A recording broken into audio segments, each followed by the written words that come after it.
បាទសួស្តីបងប្អូនយើងមកមើលពីភាពខុសគ្នារវាង Sparta ហើយនិង AE ឥឡូវមាន2ទឹកបាទមេដាច់មួយជាន់ដែរនេះ Sparta បាទយើងស្គាល់ហើយមេដាច់មួយជាន់ដូចគ្នា2ទឹកដូចគ្នា8นิ้វចុងភាពខុសគ្នាទៅលើកម្រិតគុណភាពបុកបាសបាទតើតើមួយ AE នេះគឺ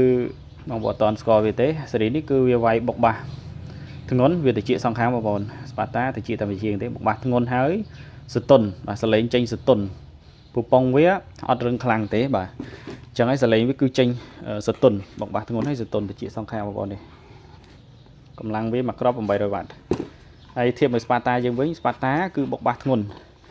តែវាមិនសូវជាវាយសតុនទេវាន័យថាវាវាយបុកបាសខ្លាំងតែម្ដងបាសវាវាយខ្លាំងហើយមេដាច់វាបាទធំជាង AE បន្តិចតែតិចតែមួយជាងទេអញ្ចឹងលក្ខណៈខុសគ្នារវាង AE ហើយនិង Sparta គឺខុសគ្នាប៉ុណ្ណឹង Sparta វាយបុកបាសធ្ងន់គឺវាលេងទៅលើកម្រិតធ្ងន់រឹងអានេះសតុនវាយបុកបាសធ្ងន់រឹងស៊េរីនេះសតុនបាទវាយសតុនអញ្ចឹងបងប្អូនដែលត្រូវការស៊េរី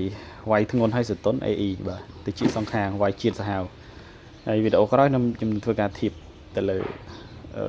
តេស្តជាមួយនឹងអាំភ្លីជូនបាទហើយបងប្អូនត្រូវការសាប់ធំអីក៏មានស្តុកដែរ3ទឹកកន្លះ3ទឹកកន្លះនេះ3ទឹក2ទឹកកន្លះ3ទឹកបាទ3ទឹក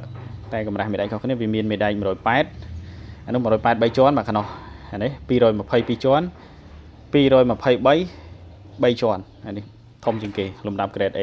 បាទ AE អញ្ចឹងត្រូវការមួយណាឆាតមកអីវ៉ាន់មានក្នុងស្តុកទាំងប្រេបាទទាំងអាំភ្លីបាទយើងមានប្រភេទគ្រឿងសម្រាប់បងប្អូនលេងបាទមានស្តុកច្រើនដូចនេះបាទអរគុណត្រូវការឆាតមក